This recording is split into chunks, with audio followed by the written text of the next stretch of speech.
Cristian Leal, ¿qué tal? ¿Qué pasa, Dani? En el espacio nadie. No se sabe qué pasa. Exactamente. Buen título para el quinto capítulo. Sí, sí.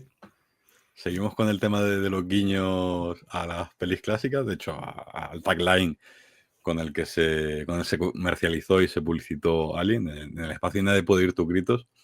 Y bueno, sirve un poco para decir ya de qué es lo que trata este capítulo, que a mí me ha dejado un poco frío en el sentido de lo que habíamos venido hablando hasta ahora, de que molaba ese ir hacia adelante, cómo habían resuelto todo el tema de esta primera aventura, esta primera tripulación con la que arranca el capítulo piloto, y volvemos a ellos. Sí, yo tengo que reconocer que ya sabía de qué iba el capítulo. O sea, yo ya sabía que el quinto iba a ser eh, una reimaginación, un remake encubierto, ¿no? Una nueva peli de Alien de 1 hora condensada.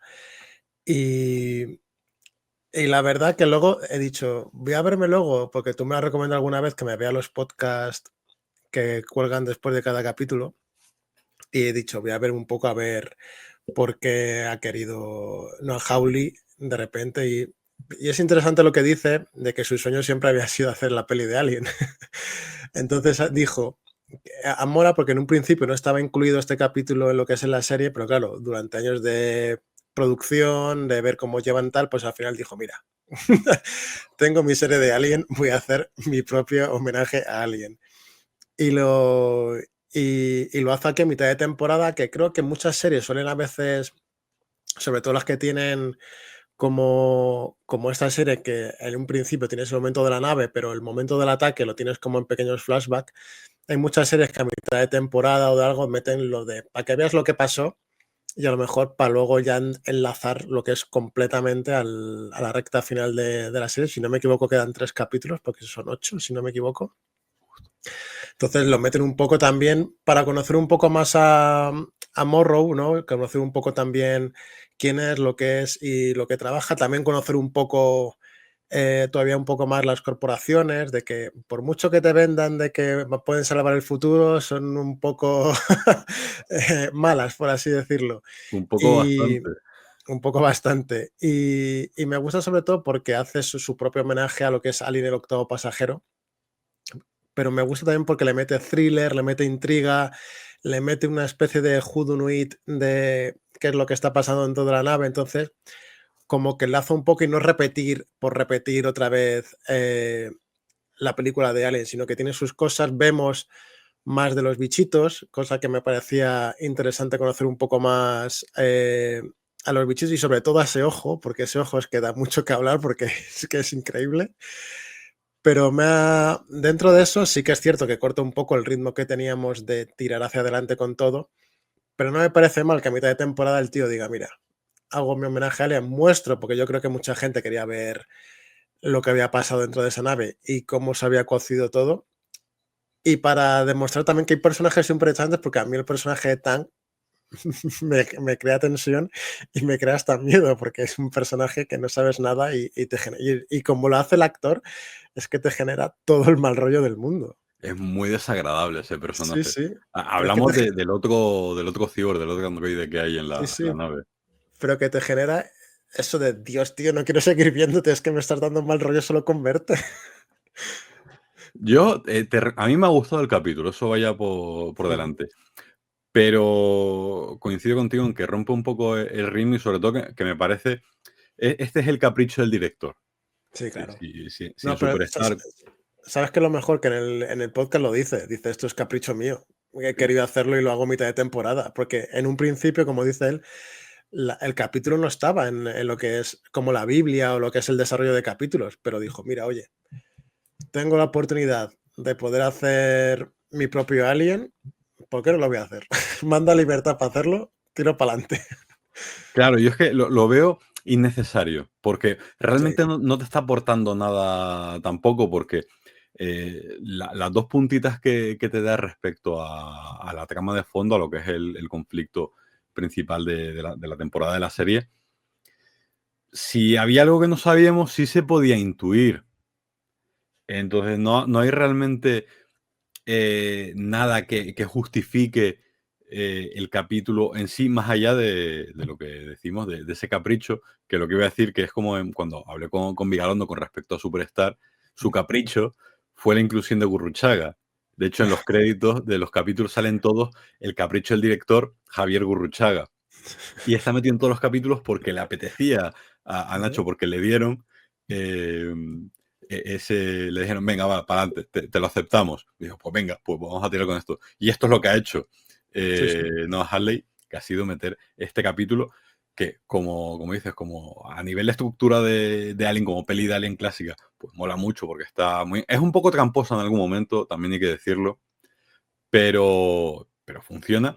Pero a nivel de lo que es el conjunto de la serie, a mí me sobraba. Es decir, esto de que tengan que ser 8 capítulos, 9 capítulos, mira, si una serie te pide 5 capítulos, si una serie te pide 10, pues lo que te pida, pero estamos en la línea de, ¿me estás alargando o no me estás alargando la temporada? Y Yo creo que decía no, lo de yo creo que no. tramposo, sobre todo por quién se descubre que es el Ah, malo, por así decirlo, porque no recuerdo que saliera en el primer capítulo. debería volver a verlo porque es como el primer capítulo, la parte esta de la nave pasa muy rápido y apenas se centra en personajes que simplemente es el momento de la comida, si no recuerdo mal, antes de que todo se vaya ya al traste.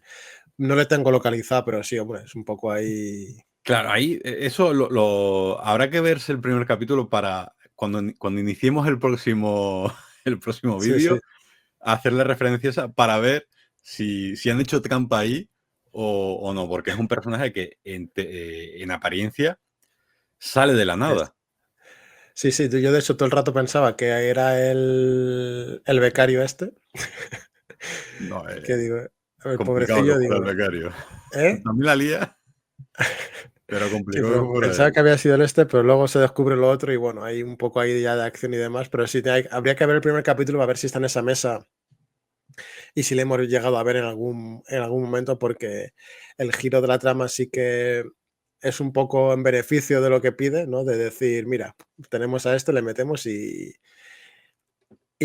fuera. Pero creo que lo que más me interesa de lo del capítulo es ver la parte de Morrow, porque como todo el rato estamos hablando de cuando un androide deja de ser androide y es humano y demás, y nos presenta parte ahí de la familia, ¿no? De saber en qué parte fue humano, cuándo empezó, si ya fue un cíborg o si ya hay mitad y mitad, porque habla de su brazo, que por eso tiene el brazo, cambia forma y demás. Entonces veremos un poco ahí qué es lo que cuenta. Y creo que por esa parte es un poco interesante porque sigue, ¿no? Con ese dialecto de cuando un androide, un cyborg puede llegar a ser humano. Claro, porque Y la otra, ahí, sí, sí, termina. no digo, y la otra pincelada es el momento en el que descubre el vídeo en el que está hablando con el niño prodigio y vemos que ya estaba todo ahí enlauzado para generar ese choque y ese momento con los bichos. Entonces hay un poco ahí las dos pinceladas, porque el resto del capítulo sí que lo que dices tú, no es un poco porque ha dicho Ana Hawley, mira, la voy a hacer y ya está. Pero sí que te da esas pequeñas dos pinceladas que son interesantes, pero sí que son a mejor 2 minutos o 3 en todo el capítulo y el resto es simplemente ver cómo los diferentes bichos se van cargando a toda la tripulación. Sí, a mí me parece muy interesante me parece muy interesante lo de Morro, el personaje de Babu C6, porque, claro, plantea la duda de eso, de si Weyland Yutani tiene también la tecnología para convertir a humanos en sintéticos, o un poco como ha sido, si siempre ha sido un sintético, de dónde sale esa familia que tiene, Ujú. si era humano, cómo se convirtió en sintético. Creo que ahí abre una vía interesante que en caso de ser realmente un humano que se convirtiera en sintético, claro, todo lo que ha estado experimentando Prodigy no sirve de nada. Es decir, porque ya se le han adelantado, aunque no lo hayan hecho público. Sí, sí, no, porque claro, como toda la serie va en marco a esto, ¿no? De sí, los androides y demás, transferir el alma a un androide y ahora lo que dices tú, ¿no? Este giro que a ver cómo lo llevan de saber si Murrow era humano y lo metieron en sintético, qué es lo que hicieron, o sea, abre puertas que a ver cómo lo llaman, lo que dices tú, si al final se descubre que es verdad, lo que ha hecho el niño prodigio, pues se te adelantó Weyland Yutani hace bastantes años. Hace 65 puede ser los que dicen que llevan viajando en el espacio. Sí, la misión del capítulo piloto, la que protagoniza este episodio, es una misión de 65 años y ya estaban A 2 semanas de llegar. exactamente, a un par de Claro, semanas. claro, porque me hace gracia porque en un momento volvemos a hablar al presente y está hablando Burro con la nueva presidenta de Weyland Yutani y le dice, mi madre o mi padre te tenía mucho respeto. Y dices tú, La claro, es abuela, que era la abuela. la abuela, dices tú, claro, es que son 65 años los que llevan, que han pasado por ahí ya generaciones y demás, y el otro estaba por el espacio buscando. O sea, por eso también es interesante ver en qué momento Weyland Yutani hizo estos experimentos, porque el niño prodigio que debe tener 20 y pico, pocos años, 20 y muchos, el de Claro. Prodigy. Entonces, Por eso, que es que puede ser duro si apuestan por aquí y si se da alguna explicación, porque sí, te habla de la futilidad de Prodigy y de que Weyland Yutani, por mucho de que haya 5 compañías en la Tierra sí, dominando todo el planeta, va años por delante de todas y que están cohabitando en el fondo porque Weyland lo permite, porque no tiene a lo mejor esa tecnología que le pueden proporcionar los xenomorfos para decir, se acabó. Es decir, ya os he dejado jugar lo suficiente. Creo que están en ese punto de que sí están por encima, pero les falta dar ese último salto para dejar a todo el mundo atrás. Entonces, por ese lado, por ese aspecto de lo que es esa trama de fondo, de cómo funciona este mundo, todo el tema ese del contexto, sí es interesante, pero insisto en la idea de que como capítulo en sí, todo esto me lo podrías haber contado sí. en otros capítulos, porque a la cúpula de Yutani, ¿cuánto lo hemos visto hasta ahora? Un par de veces, creo, muy poquito. Les hemos visto en este al final, en el pasado, en el anterior, cuando habla con el niño prodigio ahí en el rascacielos y demás, Y luego en y el poco piloto más, la otra vez. verdad. Y en el Claro, piloto claro. cosillas. Entonces, bueno, pues ahí queda. Y luego destacar también el bicho, el alien en sí, Ah, que sí. en muchas de las escenas es un actor el que va, Ujú. el que va dentro y que está diseñado, está creado por la gente de Weta, que Sí, son sí. los del Planeta de los Simios, los del Señor de los Anillos. Es decir, que detrás de la serie hay mucha panoja y hay gente que sabe mucho. Y a mí me alegra, de hecho, ver a una persona disfrazada de alien un poco en homenaje, ¿no? Al octavo pasajero, que todos recordemos que era una persona metida en el traje del xenomorfo. Aquí me genera esa nostalgia también, ¿no? De repente notar que es una persona la que está dentro, que luego sí que es verdad que intercambia con CGI, ¿no? Momentos en los que, pues claro, no vas a poner a un hombre a correr a través de paredes, pegando brincos entre una pared y otra. Y una cosa que me ha hecho mucha ilusión es ese homenaje a Alien 3 con el plano subjetivo del alien que ya veíamos en aquella, cuando el alien iba a moverse por los diferentes sitios de la cárcel. Fincher o que metía la cámara subjetiva y teníamos como la vista del alien, y aquí la tenemos un par de veces cuando empieza a perseguir a la nueva capitana de la nave, y me ha hecho gracia de decir, mira, la lucha, Alien 3 vive, la lucha sigue. Mm. Que ahora que mencionas a Fincher, otra curiosidad acerca de la serie, igual que tenemos a Ridley Scott como productor ejecutivo, Noah declaró que también había intentado contactar con James Cameron, pero que se había desentendido, que no le interesaba. Dice que lo entiende, porque también han pasado muchos años y él está con otras movidas.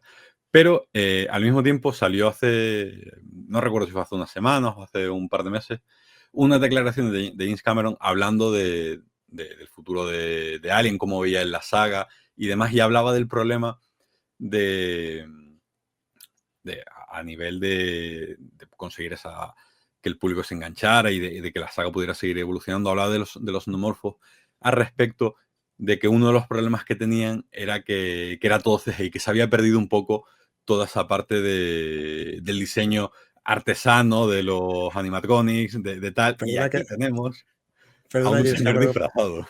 perdona que me ría James Cameron. con el CGI, perdona que me ría, ¿vale? Cuando te has involucrado en 5 películas en lo que literalmente es un fondo verde con gente con captura de movimiento. Claro, pero yo lo entiendo, porque a pesar de eso, al final, James Cameron lo que tiene es Sí, que es un puto visionario, es un inventor. Es decir, sí, ha sí. trascendido ya a lo que es ser director de cine y se dedica a inventar cine. Porque toda la tecnología de Avatar, todo el tequete de hace unos años que lo petó, estas cámaras subacuáticas que hay ahora, muchas de eso son patentes suyas, son cosas que ha Sí, sí. inventado él. Entonces, si el tío quiere criticar el CGI porque están Sí, yendo a sí. lo fácil, entonces me parece bien. Pero que me hace gracia, y ¿no? Y luego lo que dices tú, ¿no? De repente ver a un tío disfrazado de xenomorfo otra vez, pues mira, oye, bravo por ellos, por decir, mira, no va a ser todo CGI, vamos a poner aquí un tío que de verdad esté delante de ellos. Claro, que es lo que hemos hablado siempre, el tema de que uno de los grandes valores que tiene la serie es precisamente eh, que mira cara a cara a sus orígenes y se nutre de ellos. Entonces, tenemos una serie que mira hacia adelante, pero al mismo tiempo es consciente del legado y es consciente de qué cosas funcionaban y por qué funcionaban. Entonces, claro, Estoy aquí, totalmente de acuerdo. obviamente, en esa escena que decías precisamente, ahí se mezclan esa vista subjetiva sin alien. Tenemos momentos de que vemos al alien correr y hacer sus movimientos, que todo eso está coreografiado también, que se fijó el actor, creo que fue precisamente en Alien 3, si no me equivoco, que la tuvo como referencia, y estuvo mirando animales. No recuerdo qué animales, lo voy a buscar, pero que el tipo hizo su trabajo y se fijaba mucho en el trabajo de los actores originales que habían interpretado al xenomorfo, de los especialistas aquellos. Entonces, tenemos esta parte física más física, tangible, y luego tenemos también algunos planos cuando está en el techo y demás, con el alien en CGI. Entonces, la mezcla funciona y vuelvo a lo mismo, que sirve muy bien para marcar muy bien el tono y ese aroma que tiene la serie, muy, muy clásico. Y luego lo que decías, el ojo, que es todo digital, obviamente esto sí es todo Sí, sí. digital, pero hablamos la semana pasada del tema de la cena de la oveja, de que era según no, a la más perturbadora, pero aquí ha habido momentos muy chungos también. Esas sanguijuelas que las Sí, odio, sí. las detesto, me Ya no voy dan a beber agua nunca más en mi vida. entre eso y el ojo, porque se mezcla también la doctora, que es de todo menos diligente en su trabajo, Sí, sí, completamente.